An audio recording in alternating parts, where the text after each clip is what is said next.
ሰላም። ዛሬ የምንወያይበት ርዕስ እውነት ለመናገር በጣም አነጋጋሪ ነው። እስቲ ያስቡት፣ ሰማዕትነትን የተቀበለ ሰው ሁሉ የበጉ ሙሽራ ለመሆን ላይበቃ ይችላል?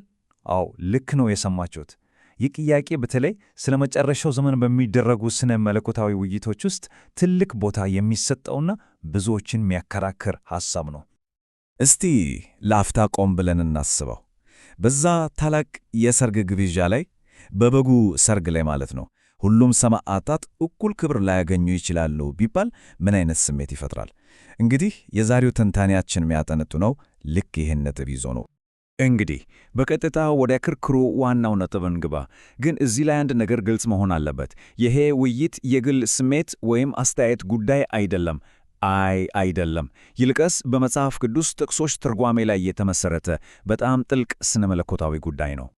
ይህንን ክርክር ለመረዳት መጀመሪያ አንድ ቁልፍ ጽንሰ ሐሳብ ላይ መስማማት አለብን። እሱም መንፈሳዊ አካል የሚለው ነው። ምንድነው ይሄ መንፈሳዊ አካል ካልን፣ በቀላሉ ሰማዕታት ከመጀመሪያው ትንሣኤ በኋላ የሚቀበሉት አዲስ የማይሞት እና በክብር የተሞላ አካል ማለት ነው። እሺ፣ ነገሩን ግልጽ እናድርገው። ይህ ውይይት የሚያተኮረው በመጀመሪያው ትንሣኤ በሚነሱት ሰማዕታት ላይ ብቻ ነው። ሌላው ወሳኝ ነጥብ ደግሞ ሁለቱም የሚከራከሩ ወገኖች ነጭ ልብስ እና ጥሩ በፍታ የሚሉት ቃላት መንፈሳዊ አካል እንደሚያመለክቱ ይሰማማሉ። እንግዲህ ልዩነቱ የሚጀምረው ከዚህ ነጥብ በኋላ ነው።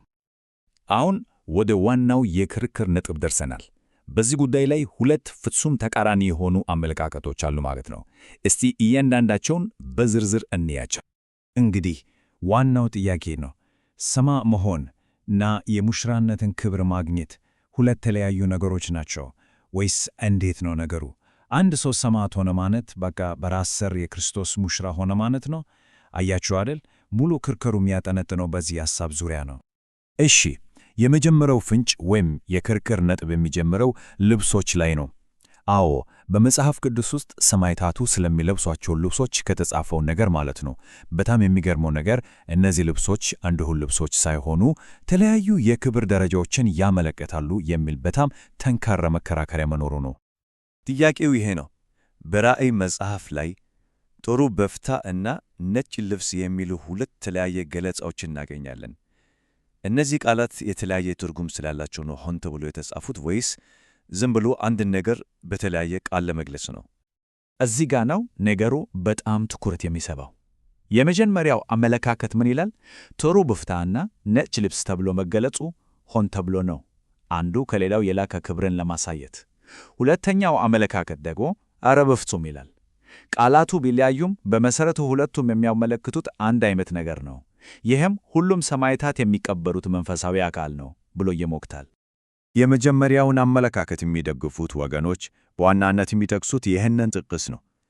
የሚያበራና ንጹሕ የሆነ ጥሩ በፍታ ይላል። ግን ከዛ በላይ ጥሩ በፍታ የቅዱሳን ጽድቅ ሥራ ነውና ይላል። እነሱ እንደሚሉት ይህ የጽድቅ ሥራ የሚለው ሐረግ ዝም ብሎ አልገባም። ልብሱ ለተለዩና ለበቁ ሰዎች ብቻ የሚሰጥ ልዩ ክብር መሆኑን ለማሳየት ነው ይላሉ። በአንጻሩ ደግሞ ስለ እጅግ ብዙ ሕዝብ ሲናገር ጥቅሱ ይተገመው ነጩ ልብስ የሚለውን ቃል ብቻ ነው። ስለዚህ የመጀመሪያው አመለካከት ደጋፊዎች ምን ይላሉ መሰላችሁ? አያችሁት ልዩነቱን? ቃላቱ በአጋጣሚ አልተለያዩም፣ ሆን ተብሎ የተለያየ ደረጃን ለማሳየት ነው ብሎ ነው የሚከራከሩት። እሺ፣ ከልብሱ ጉዳይ ወጥተን ወደ ሁለተኛው ፍንጭ እንሄድ። ይሄ ደግሞ ስለ ራሱ ስለ አካሉ ክብር ነው። ጥያቄው ምንድነው? ሁሉም ሰማዕታት የሚቀበሉት መንፈሳዊ አካል እኩል የሆነ ክብር አለው ወይስ እዛም ላይ ልዩነት አለ? ልዩነቱ እዚህ ጋር በደንብ ነው የሚታየው። አንደኛው ወገን ምን ይላል? ልክ የፀሐይ ክብር ከጨረቃ የጨረቃም ከዋክብት እንደሚለዩ ሁሉ ከትንሣኤ በኋላም የሚኖሩት አካላት በክብር ይለያያሉ ይላል። ሌላኛው ወገን ደግሞ አይሆንም ይላል። አካሉ ለሁሉም አንድ አይነት ነው። ልዩነቱ ያለው በምድር ላይ በሰሩት ሥራ በሚሰጣቸው ሽልማት ላይ እንጂ በአካሉ ክብር ላይ አይደለም ብሎ ነው የሚሞግተው። ይሄ ጥቅስ የመጀመሪያውን አመለካከት ለሚደግፉት ሰዎች በጣም ትልቅ ማስረጃ ነው። የኮከብ ክብር ከኮከብ ክብር ይለያያልና የሙታን ትንሣኤ ደግሞ እንዲሁ ነው ይላል። በቃ ከሙታን በሚነሱት መካከል እንኳን የክብር ልዩነት እንዳለ በግልጽ ያስቀመጠ ነው። ይሄ ደግሞ ሐሳባቸውን በጣም ያጠናክርላቸዋል። በአጭሩ ለማስቀመጥ የመጀመሪያው አመለካከት እንደሚለው ከትንሣኤ በኋላ ቢያንስ ሁለት አይነት የክብር ደረጃ ያላቸው አካላት አሉ ማለት ነው። አንደኛው ለሙሽራዋ ብቻ የሚሰጥ ከሁሉ የላቀ ክብር ያለው አካል፣ ሌላኛው ደግሞ ለተጋባዥ እንግዶቹ የሚሰጥ የተለየና ከሙሽራዋ ክብሩ የሚያንስ አካል ነው። እሺ፣ ሁለቱንም ተቃራኒ ሐሳቦች አይተናል፣ ማስረጃዎቻቸውንም ሰምተናል። አሁን ደግሞ ይሄ ትንታኔ የተመሠረተበት ምንጭ የትኛውን አቋም እንደሚደግፍ የምናይበት ሰዓት ነው። እንግዲህ የምንመረምረው ምንጭ ምንም አያድበሰብስም።